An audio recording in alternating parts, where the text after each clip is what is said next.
Hi everyone, and welcome to our Quilling Grab and Go Kit overview. I'm Renee Hopkins. I'm a 4-H educator here in Livingston County. As part of our overview, I will share with you kind of a brief history of what quilling is and where it came from and how it's evolved over the centuries. You'll get a quick little peek at what's inside the kit, and then I'll demonstrate some of the very basic techniques to help everyone get started. So to answer the basic question of what is quilling, well, it's an art form of twirled papers, essentially, and you can use different colors and shapes to create some really intricate designs. It started, the little bit of research that I did in trying to investigate where did quilling get started, they can date it back at least to the Renaissance, but it could be even older than that. But they do have evidence that during the Renaissance, monks and nuns would often add quilled images over boxes and books to add a decorative element to some of their more significant items. And here's another couple examples of quilling that they've put over the top of some boxes. Today, if you did a Google search for quilling kit on Google, you might come up with something like this. So the images and the color involved in quilling has evolved pretty significantly. A kit would have everything you needed in it to get this image done. So if you ordered this elephant kit, you're going to get all the papers and the directions that you need to complete that. There's a lot of really cool quilled large items out there on the internet. I encourage you to look that up because it's kind of fun. You can also do some really cute tiny little things. So these are just some keychains. Jewelry is a really fun quilled item. These would be for more advanced, although they look simple and they're small. The tinier papers are much more difficult to manipulate. So you definitely want to practice with something larger before you launch into something tiny like this. Also, if you were going to go with something like this, because it's paper, there is a finishing step of adding like a glaze or Mod Podge or some sort of a hardener that would dry clear over the quilt design that you made to hold it firm so it doesn't get ruined. You could also do note cards or artwork, not quite on the grand scale of some of those kits, but your own designs or images laid out on paper. If you were going to frame these to hang them up, a shadow box is the way to go. And a shadow box, if you're not familiar, it's a frame with a glass front to it, but it's got some space between the glass and the backing to allow for the thickness of the paper. So one of the easiest things to get started on would be something like ornaments, where you need just a few simple shapes to glue together to create a finished design. If you borrow the kit, this is kind of an overview of what you would see in it, and there's enough materials to get 20 kids started on it. So you've got all of your basic tools, the slotted twirling tool, there's some curling coaches, there should be plenty of glue and lots of paper. Also, the circle guides are really important when you're getting started and help to create very consistent shapes and sizes for your finished designs. There's lots of short, easy projects on paper in a notebook within the kit as well. And if you have some kids that are really into it and want to advance their skills, we do have some tools, not as many for 20, but we do have some that could help support that. These books are awesome, even for beginner designs as well as more advanced. They're full of a lot of really great creative ideas. Quick note on paper storage and use. When you borrow the kit, there should be a baggie full of practice papers. Those are just papers, copy paper that I cut here at the office, and it's a great way to get started practicing the technique of twirling the paper on the tool. Once you've mastered that, the kids are feeling confident and ready to start a real project, all of the colored paper strips that you need are in this binder. And they're all organized in page protectors by color groups. So there's reds, and there may be many shades of red, but all the reds are in the same page protector, oranges, yellows, and so on. Please feel free at any time. There should be some packs of unopened paper in the kit as well. Feel free to open those up. They're there for you to use. I just ask that once you've opened it, if you can separate out all of the colors and add those to the pages where they belong, that helps it keep it all organized, because otherwise it becomes mass chaos with quilling papers everywhere. So that's our plan for keeping all of those papers and supplies organized. There are several empty pages at the back of this binder. So if you've opened a pack of paper and there is no corresponding color to sleeve to put it in, go ahead and start a new one. Anyone enrolled in the Livingston County 4-H program is welcome to borrow this kit. You can use it for club purposes, or you can just do it with your family. All you need to do is reach out to me and let me know that you're interested. If it's here in the office, we can coordinate a time for you to get the kit. If it's not here in the office, that's my cue to signal whoever has been borrowing it that we need it back relatively soon so that someone else can borrow. It'll kind of work like a library loan. There's no cost to borrowing it. It is, again, free for anyone that is enrolled in our program to use. As I showed in a picture earlier, these are the very basic tools that you need to get started quilling. And we did this at activity night with kids as young as 5 and as old as 14 that were in the group. So it can be used with all ages. The very basic things that you're going to need are the slotted twirling tool, the quilling paper, and some glue. The circle guides are very helpful, especially if you're trying to get consistent sizes, but they're not essential. And some of the other paper or things here too are optional. Okay, so the basic technique is to take your slotted turning tool, slide the paper into the slot at the end. At some point, you're going to want to be concerned with how much overhang you have of paper. But for now, that's not of our great concern. If you get too close to the edge, you tend to lose grip on the paper as you're twirling it. So for now, you can leave a good 1/8 of an inch or so, or even as much as 1/4 of an inch as you're twirling. And so basically, you're twirling that paper around the tool, not super tight, but tight enough that it's going to hold its shape when you let it go. And you keep on twirling until you get to the end of the paper. I use this finger to brace it here to try to keep everything even. You don't want your paper to tornado on you, is what they call it, when it starts to lose its shape and stretch long and out. Well, that's like an inward tornado right there, but trying to keep it as even as you can until you get to the end of the paper strip, and then you pull your tool out.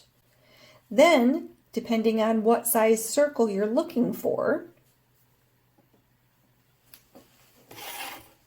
you can use your circle guide.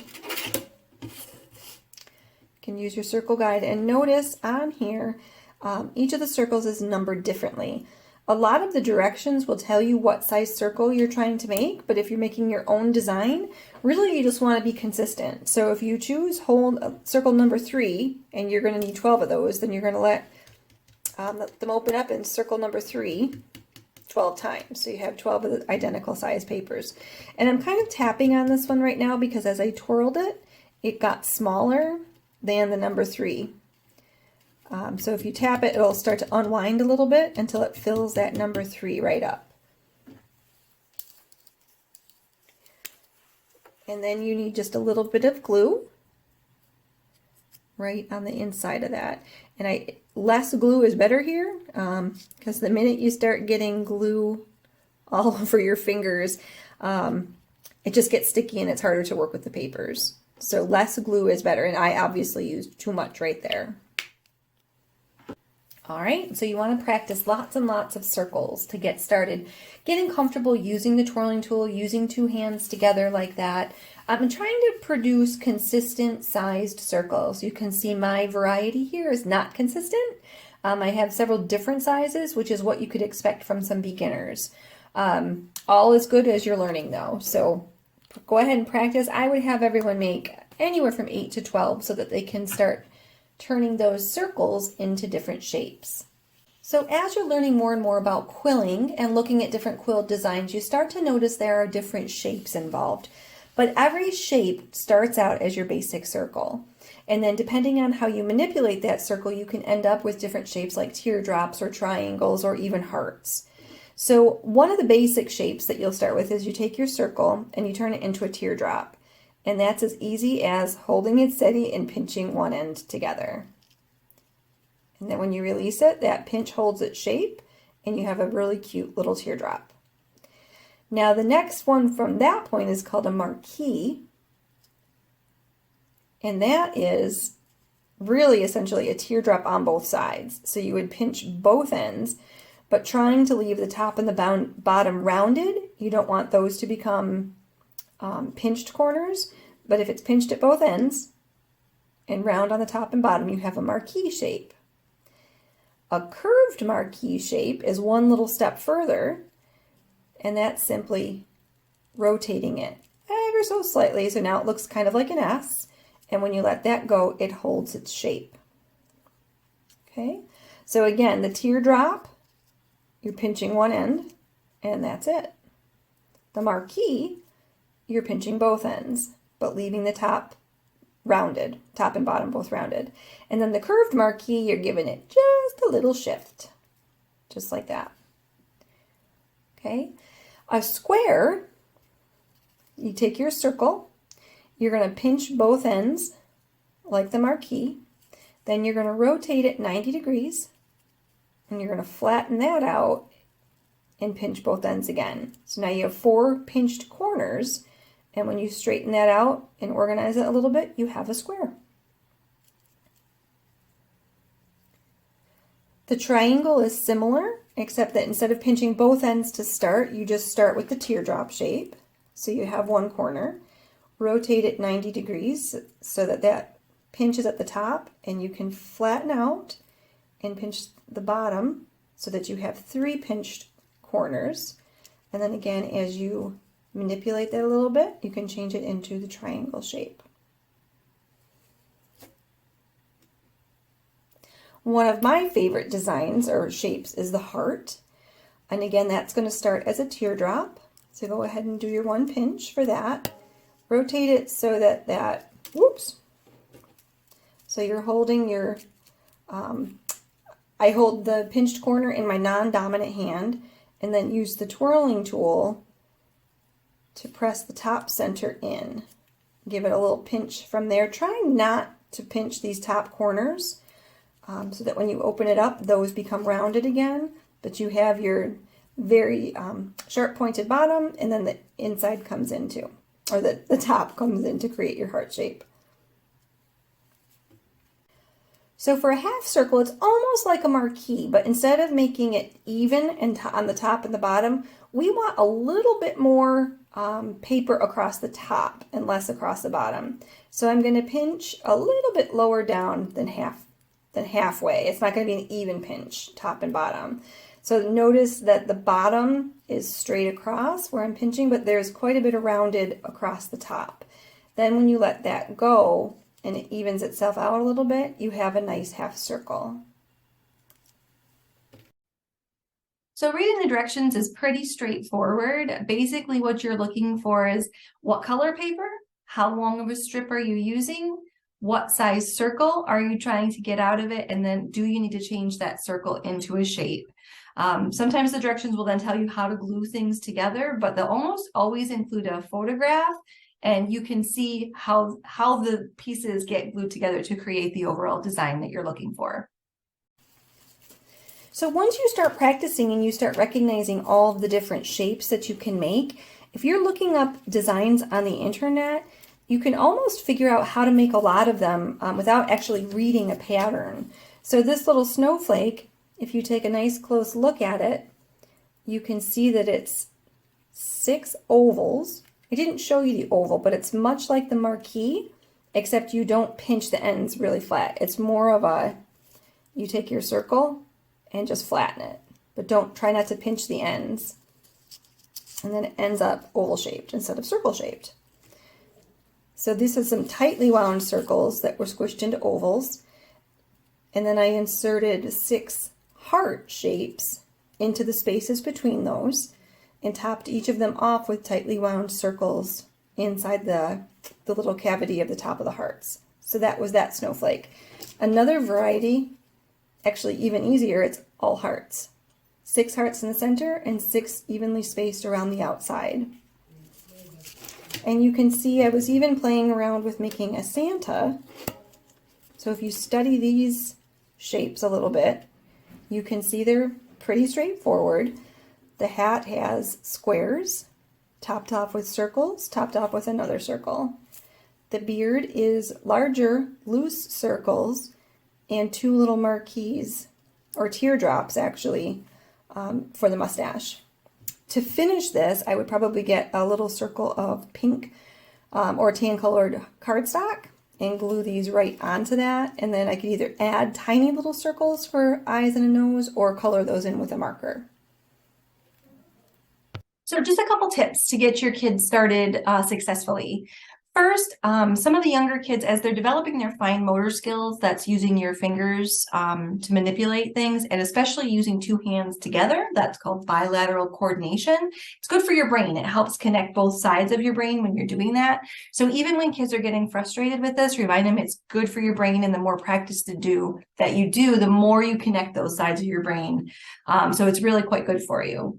But saying all of that, we do want to make this as easy and as successful as possible for the kids. So one of the things I have noticed when working with little kids is the wider the paper strips, the better.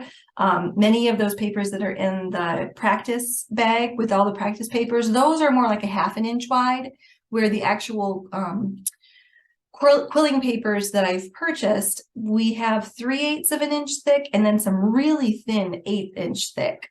Those really thin ones, as I mentioned earlier, are going to be much harder to manipulate. So start thick and work your way down. The curling coaches are in there. Some kids adapted really well to those. Some, it was one more thing that they were trying to manipulate. So they really weren't that handy. So you just kind of have to try out and error that to see if those are going to be useful or not. Let's see. As I mentioned with the like things that you can make with quilling, the designs with the fewer pieces, the better, obviously, because then you're going to get a successful end project right away. And then again, reminding kids that even when they're getting frustrated, keep practicing it. It's good for your brains. Take a deep breath, relax yourself. I noticed when I was working with the kids at activity nights, it's not the twirling hand that is often the issue. It's the other hand that's holding steady the quilling paper. And sometimes they're pinching that paper so tightly that you can't twirl it because they're holding on to it so much, or they're not holding it firmly enough and it's kind of flopping around. So the tension on your holding hand sometimes just needs adjusting and practicing. So if you have kiddos that really love this and they've gone great guns and they are so proud of what they make, and they still have it in July when we have the fair and they want to bring it, it can be entered in the fine arts and crafts section. And under the fine crafts section, we have a subclass of paper, wood and or paper. And you'll see that quilling is actually identified as one of the potential classes that you can enter. Saying that, I would encourage you, if you start off small with like an ornament, I wouldn't have the kids enter just one ornament. I would encourage them to enter a collection of ornaments to really show the judge their skills. Like they can do lots of different things with quilling. And if it's not a collection of smaller pieces, then one larger piece is a nice idea to enter as well. I would suggest, as I mentioned earlier, if you want to frame one of the larger pieces, a shadow box is a good idea. But for the fair, you're going to want to be able to pull that out so the judges can actually see the paper. So absolutely display it in a shadow box to keep the dust off it in the fair building, but be prepared to take it out of the frame, out of that shadow box to share it with the judge. And if you have any questions at all, please don't hesitate to reach out. I can't wait to see what you have all made.